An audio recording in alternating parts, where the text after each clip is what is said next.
दारुल खैर फाउंडेशन। आइए हमारे साथ जुड़ें और खैर को आम करें। पहाड़ी जो पीछे आपको दिख रही है ये जबलुर रहमा है। जबलुर रहमा रहमत पहाड़ी। अल्लाह के रसूल सल्लल्लाहु अलैहि वसल्लम को बताया गया कि जहाँ मस्जिद नमरा है, अभी आप देखेंगे वो चटियल मैदान था। वहाँ अल्लाह के रसूल सल्लल्लाहु अलैहि वसल्लम ने 1 लाख से ज़ायद जो भी सहाबे कराम आए वहाँ आप पाँव डाली आपने वक्त के हिसाब से खुतबा दिया और ज़ोहर असर दोनों नमाज़ों को वहाँ पढ़ा। फिर वहाँ से चल करके अल्लाह के रसूल यहाँ आए। ये जबल रहमत पीछे है, इसके दामन में खड़े होकर के अल्लाह के रसूल सल्लल्लाहु अलैहि वसल्लम ने लंबी दुआ की, अपने लिए उम्मतियों के लिए लंबी दुआ, ज़िक्र अस्कार तमाम चीज़ें की। जब सूरज डूब गया, सूरज डूबने के बाद अल्लाह के रसूल सल्लल्लाहु अलैहि वसल्लम फिर यहाँ से मुज़दलिफ़ा के लिए रवाना हुए। तो यहाँ पर अभी हम जो आए हुए हैं, यहाँ पर हमें कुछ नहीं करना है, ना दुआ करना है, ना कोई जिक्र करना है, ना कुछ और करना है। इस वजह से चले आए हैं कि अल्लाह के रसूल सल्लल्लाहु अलैहि वसल्लम यहाँ आए थे और अरफा के दिन आपने खड़े होकर के दुआ मांगी थी। तो एक तारीख़ी जगह है, चलिए इसको हम लोग देख लेते हैं। हाँ, आपको अल्लाह ताला कभी हज की तौफीक दे और आप हज के लिए आएँ और आपका टेंट कहीं आसपास में लगा हुआ हो तो आप चल करके आइए, यहाँ भी दुआ मांग लीजिए। और अगर आपका टेंट कहीं दूर है तो जहाँ कहीं है वहीं टेंट ही में रह करके आप दुआएं कीजिए, अपना वक्त वहाँ से यहाँ आने में ज़ाय मत कीजिए। आप पहाड़ी पर देख रहे हैं पिल्लर लगा हुआ है, पहाड़ी पे लोगों को देख रहे हैं कि लोग चढ़े हुए हैं। वो पिल्लर सऊदी हुकूमत ने बना दिया है ताकि दूर से पता चले कि ये पहाड़ी ये क्या है, इधर भी पहाड़ी उधर भी पहाड़ी। तो जबल रहमत कौन है? जबल रहमत पहाड़ी ये है। जाने का रास्ता भी बना दिया सऊदी हुकूमत ने, इसलिए कि लोग जाके चढ़ते थे, गिरते थे, हाथ पैर टूट जाता था। अभी जो लोग वहाँ चढ़े हुए हैं वहाँ जा कर के अपना नाम लिखते हैं। आपका नाम इब्राहिम है, इब्राहिम अगस्त 2024 मॉडल, और वहाँ की मिट्टी उठाते हैं, वहाँ पे नमाज़ पढ़ते हैं। ये तमाम चीज़ें क्या हैं? ये सुन्नत के मुखालिफ चीज़ें हैं। इसलिए कि उस पहाड़ पे चढ़ना अगर नेकी का काम होता तो अल्लाह के रसूल सल्लल्लाहु अलैहि वसल्लम यहाँ आए थे, यहाँ आपने दुआ मांगी, पहाड़ी पर चढ़ करके आपने दुआ नहीं मांगी। उसके बाद सहाबे कराम ने भी अमल नहीं किया। तो चढ़ना वो खिलाफ सुन्नत है। चढ़ करके वहाँ जाना, अपना नाम लिखना उस पिल्लर पे। हम और आप यहाँ उम्रा करने, हज करने आए, किसको दिखाने के लिए आए हैं? उस रब को कि अल्लाह ताला देख ले हमारी आजिज़ी, इनकिसारी, घर बार, कुंबा कबीला, तिजारत कारोबार छोड़ करके आए हैं। अल्लाह ताला हम तेरे गुनहगार बंदे हैं, हमारे गुनाह की मग़फ़िरत फरमा दे। तो हम दिखाने किसको आए हैं? उस रब को। लोगों को दिखाने के लिए नहीं आए हैं। लेकिन जब वहाँ नाम लिखेगा तो जाएगा, कहेगा जाना और चढ़ के जाना, उधर वो पिल्लर है उसके उस साइड में जाना, मेरा नाम लिखा हुआ है। तो कहते हैं हम किसी से कम नहीं।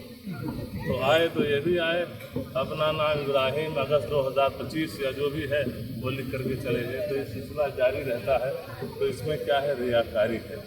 और मैंने कल के दर्स में बताया था कि जिस अमल में रियाकारी होती है वो अमल अल्लाह के यहाँ काबिल कबूल नहीं होता। ना ही वहाँ चढ़ करके वहाँ की मिट्टी या पत्थर को खैर व बरकत में लेना है। ये तमाम चीज़ें सुन्नत के ख़िलाफ़ हैं, इसलिए हम यहाँ से आगे नहीं बढ़ेंगे, यहीं से अब लौट जा रहे हैं। ये चीज़ जो आप ये दीवार देख रहे हैं और ऊपर से स्क्रीन का वो लगा हुआ है, ये दीवार जो आप देख रहे हैं, इस दीवार को नहर ज़ुबैदा के नाम से जाना जाता है। नहर ज़ुबैदा।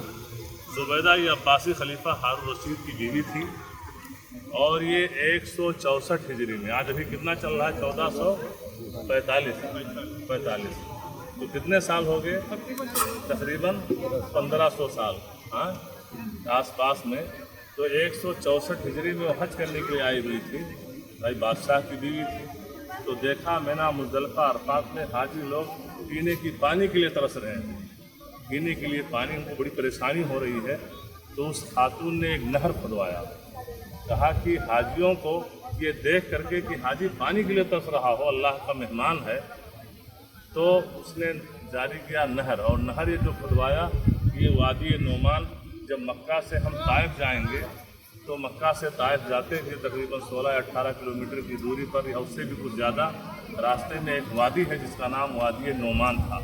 वहाँ से वो नहर खुदवाई اور وہ نہر منا ہوتے ہوئے منا سے مزدلفہ ہوتے ہوئے عرفات، اور اس کی 2 برانچیں یہ مکہ سٹی کے اندر بھی گئی تھی کہ تاکہ وہاں کے لوگ بھی پانی پئیں۔ اور اس نہر کے کھدوانے میں جو خرچ آیا تھا وہ آج کے وقت میں $326 ملین، 326 ملین ڈالر، یعنی اس وقت وہ کئی لاکھ سونے کے جو سکے ہوتے ہیں وہ لگے تھے، جس کو آج کے وقت میں $326 ملین اس کی ویلیو ہوتی ہے، جو اس وقت آج سے 1400 سال پہلے اس خاتون نے یہ نہر کھدوانے میں خرچ کیا تھا، جس کے لیے کھنڈرات آج بھی موجود ہے۔ اور جب لوگوں نے حساب و کتاب پیش کیا جو بھی خرچ آیا، تو اس میں تاریخی روایتیں بعد آتی ہیں اللہ عالم کہ اس نے ان دفاتر کو دجلہ جو نہر ہے اس کے حوالے کر دیا اور کہا ترکنا الحساب لیوم الحساب، یہ حساب و کتاب میں نے قیامت کے دن کے لیے چھوڑ رکھا ہے کہ اللہ تعالیٰ ہمیں اس کا بہتر صلہ اور بدلہ لے گا، تم کو جو لینا ہو لے لو، لیکن یہ کام میں نے اللہ کے لیے کیا، اللہ تعالیٰ ہمیں اس کا اجر دے گا۔ تو اس سے کیا سبق ملا آپ لوگوں کو محترمات؟ بولو تو صحیح، کیا سبق ملا؟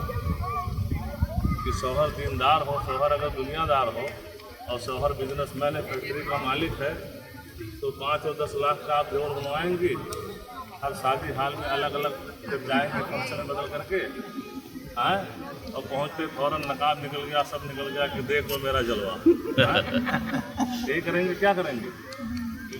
یہ سب عبرت ہے آپ کی کہ شوہر مال والا ہے تو اس کے مال کو ریا نمود میں مت خرچ کرو، ایسے نیک کام میں خرچ کرواؤ کہ تمہارے لیے صدقہ جاریہ، اس کے لیے صدقہ جاریہ، اس کے والدین کے لیے صدقہ جاریہ، دنیا بھی اور دین بھی، دونوں چیزیں ہے نا۔ تو ایسا کام کریں گے آپ لوگ انشاءاللہ۔